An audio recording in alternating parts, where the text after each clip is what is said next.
চ' এয়া আমি অকণমান কিবা এটা খাই লওঁ বুলি ভাবিছোঁ, যিহেতু বহুত দূৰ যাব লাগিব। চ' বৰ ধুনীয়া জেগাত নামিছোঁহি আচলতে, কোনো ধৰণৰ কোলাহল নাই।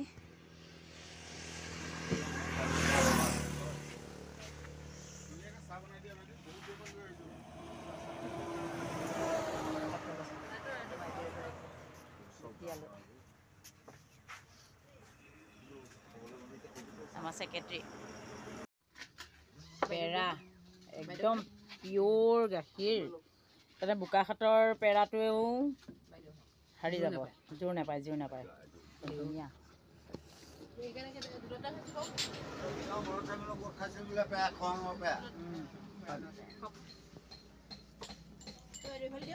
পেৰাটো কেনেকুৱা লাগিছে? বোকাখাটৰ আমি বোকাখাটৰ ওচৰৰে মানুহ, বোকাখাটৰ যিটো পেৰাৰ সোৱাদ তাতোতকৈ এইটো ভাল লাগিছে বুলি মানে মই এটা ঠাইত দুটা খাবলগীয়া হৈছে।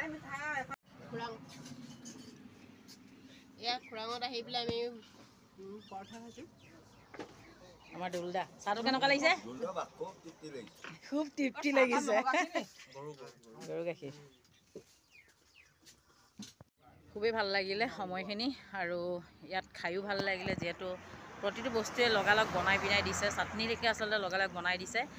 আৰু এই হোটেলখন আচলতে আছে খোৱাং পাৰ হৈ অলপ আহি পিনাই পায়, একদম একেবাৰে খালী ৰাস্তাৰ মাজত চাব পাৰে পৰিৱেশটো, খুব ভাল লাগিলে। কোনোবাই আহিলে এইখনত সোমাব পাৰে দেই, চব একদম ব্লেংক চবফালে, আৰু ইয়াতে খুবেই ভাল লাগিলে। ধন্যবাদ।